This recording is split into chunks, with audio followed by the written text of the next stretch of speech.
You know, we're often told that the search for meaning is this grand, universal human quest. It's something that connects all of us, right? But what if that's not true? What if for a huge chunk of humanity, asking what's the purpose of life isn't just unimportant, it's a luxury they literally can't afford? Today, we're diving deep into this provocative idea, the asymmetry of meaning. I mean, we've all seen this question before. Maybe you've even asked it yourself during a quiet moment. It's framed as the big one, the ultimate mystery that defines what it means to be a thinking, feeling person. It feels so fundamental, so essential, so universal. But here's the twist. What if it's not universal at all? What if this question we think unites everybody is actually only being asked by a very specific group of people for a very specific reason? And what if, for millions, maybe even billions of others, this ultimate question never even comes up? That's what we're going to get into. All right, so here's our roadmap. First, we'll poke holes in this idea of a universal question. Then, we'll look at the two very different realities of meaning, shaped by comfort and suffering. We'll explore why meaning can be just a decoration for some, but a critical lifeline for others. And finally, we're going to totally reframe what it means to even ask the question in the first place. Okay, so first up, is this really a universal question? Let's start challenging that idea, this illusion that we're all on the same philosophical journey. So this is the core argument we're digging into, and it's a game changer. The idea is that looking for meaning isn't our default setting. It's more like an emergency alarm. It's a switch that gets flipped, not by some casual curiosity, but by the raw, real experience of pain and suffering. And I want you to really think about that for a second. This isn't some abstract thought experiment. It's a gut-level, urgent need that's born out of really tough circumstances. It's like a fire, right? Pain is the fuel that gets it roaring. And on the flip side, the source material argues that comfort, security, health, pleasure, is the water that can put that fire out completely. So this leads us to the heart of the matter. The idea that humanity is kind of split into two camps, whose relationship with this big question is just fundamentally different. We can call them the privileged and the unprivileged. Or maybe a simpler way to put it is the comfortable versus the suffering. And the argument here is that where you fall in the spectrum basically decides whether the question of meaning is just a fleeting thought or if it feels more like a desperate prayer. So let's talk about the first group, the comfortable.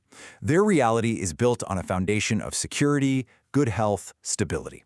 For this group, a big, cosmic, capital P purpose often feels, well, kind of extra. And why is that? Because comfort is its own reward.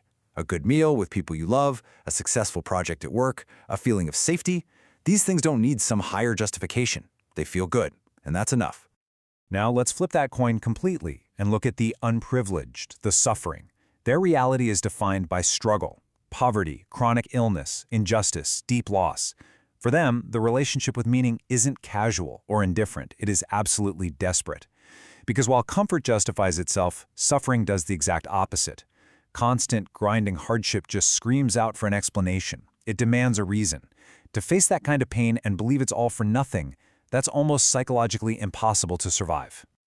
So let's dig a little deeper into that first group and this idea of the indifference of comfort. It's really important to say, this isn't about the comfortable being shallow or lazy. It's much simpler. Their existential needs are already being met by their life. And there's a really powerful psychological engine running here, cognitive dissonance. Basically, our brains hate contradictions. So if your life is good, you have a deep-seated need to believe the world is fundamentally fair and just.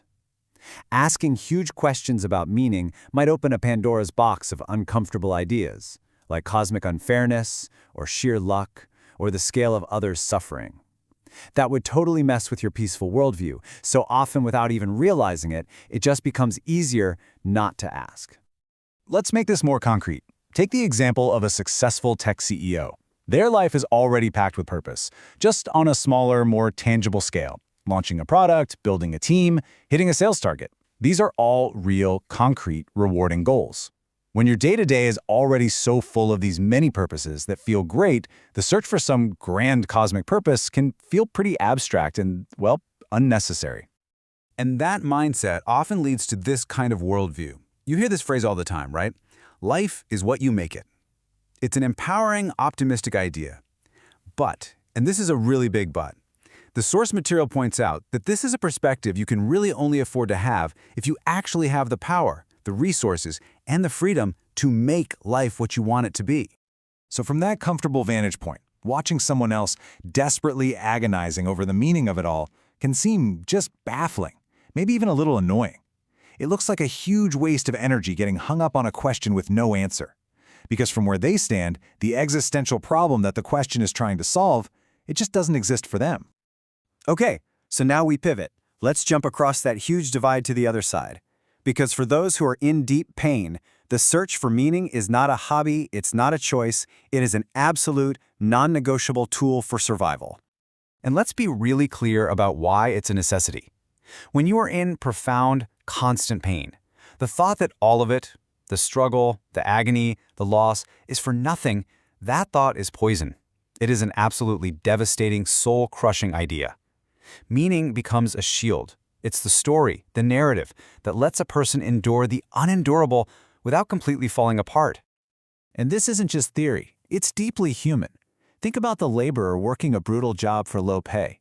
The meaning they find is that their sacrifice is building a better future for their kids. That belief is everything. Or the terminally ill patient who finds meaning by framing their journey as a final, powerful lesson about love for their family. Or the victim of injustice who sees their personal pain as part of a much larger fight for freedom. In every single case, meaning transforms pain from a pointless weight into a purposeful sacrifice. So you see, the search itself becomes an act of defiance. It's a rebellion against despair. Just the act of looking for a reason, of believing a reason could exist, is what generates the hope you need to get up and face another brutal day. It's the mind's last line of defense. So, what happens when we put these two completely different realities side by side? Well, that's when you see the true, stark impact of this whole asymmetry of meaning. And this metaphor really captures it perfectly. For the comfortable person, meaning is a decoration.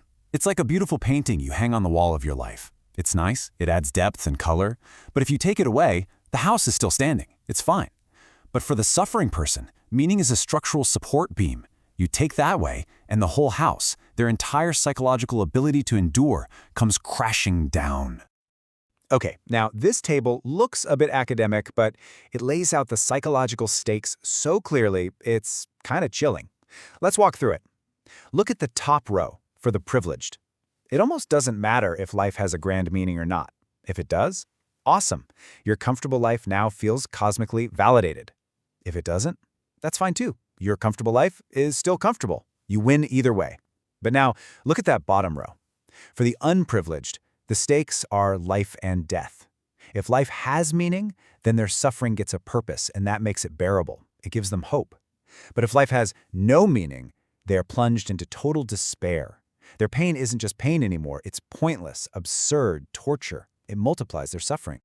So the conclusion you draw from this is just unavoidable and, frankly, pretty brutal. The privileged are insulated from the question. They can afford to ignore it. It's only the unprivileged who are existentially trapped, who are forced to gamble on finding meaning, because the alternative, that their suffering is random and pointless, is just too horrifying to accept. They search because they have no other choice. And this also helps us understand why some philosophies, like absurdism, don't always land for people in extreme hardship. I mean, the idea of rebelling against a meaningless universe by embracing life, well, that takes energy. It takes a level of freedom and personal power that someone who is battling starvation or oppression simply doesn't have. It's a philosophy that requires a certain amount of privilege to practice. And this all brings us to our final section, where we're going to tie this all together and really flip our understanding of what it means to even ask that famous question. Okay, this next idea might be the most counterintuitive one of all. We have this tendency to romanticize the search for meaning, right? We see it as a sign of a deep soul, a profound thinker. But this argument says the complete opposite. It's not a sign of depth, it's a symptom. It's a check engine light for your life, a distress signal that something is fundamentally wrong. And this quote just hits the nail on the head. It reframes everything. The question isn't some idle philosophical curiosity. It's a practical question born from struggle. It's asked by people for whom life itself, right now, is an unsolved problem that desperately needs a solution, an answer, a reason to keep fighting. And so, as long as there is suffering, as long as there is injustice in the world, this search is going to continue. But it's not going to be happening primarily in university lecture halls or in cozy coffee shops. The real search for meaning is happening in the quiet, desperate moments of people just trying to endure. It will go on, not as a hobby, but as one of the most basic, vital acts of human survival. And so I want to leave you with one final, kind of haunting question to chew on. If it's true that comfort silences the question of meaning, what does that imply about the answers we find in suffering? Are people uncovering some deep hidden truth about the universe? Or are they creating a beautiful, necessary fiction just to survive the night? Thanks for joining me.